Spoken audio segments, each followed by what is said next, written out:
22वां श्लोक। आदादश्य गुणम त्वेषामां वाप्नोति परः परः यो यो यावति तेषां स स तावद गुण स्मृते।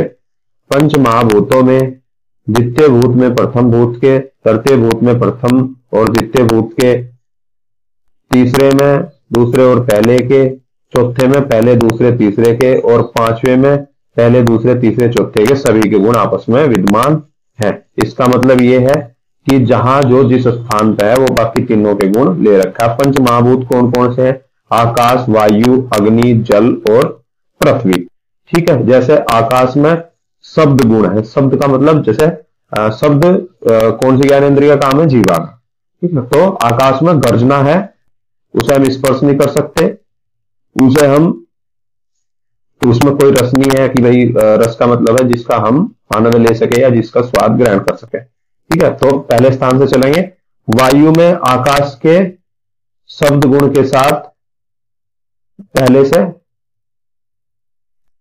स्पर्श भी है। ठीक है, आकाश में हमने गर्जना बताया था अकेला, वायु में शब्द यानी वो जब चलती है वायु तो उसकी भी एक अपनी ध्वनि है, और स्पर्श भी है, हम वायु को स्पर्श कर सकते हैं। अग्नि में शब्द भी है और स्पर्श भी है, और उसमें एक रूप भी है अग्नि का। ठीक है, जल में शब्द भी है, स्पर्श भी है, रूप भी है और रस भी है। भाई जब हम जल को पीते हैं हमें स्वाद का तो पता है कि ये जल पी रहे या कोई मीठी चीज पी रहे या दूध पी रहे या इस तरीके की कोई भी चीज पी रहे। ठीक है, पृथ्वी में शब्द भी है, स्पर्श भी है, रूप भी है और रस भी है और गंध भी है। ठीक है, मिट्टी की खुशबू है। आजकल तो कुल्हड़ चाय वालों ने भी लिख रखा है कि अपनी मिट्टी की खुशबू के साथ चाय पिए, है ना।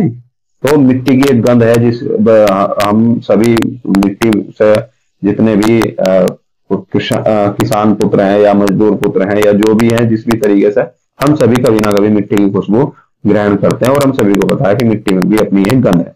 उसी प्रकार जिस भूत की जो संख्यागत है प्रथम, द्वितीय अथवा तृतीय आदि स्थिति में, उसमें उतने ही गुण विद्यमान रहते हैं। वही बात जो मैंने बताई कि पहले में एक गुण, दूसरे में 2 गुण, तीसरे में 3 गुण, चौथे में 4 गुण, पांचवें में पिछले 4 रो के सभी गुण विद्यमान है। ठीक है, ये इस श्लोक का सीधा साधारण सा अर्थ है।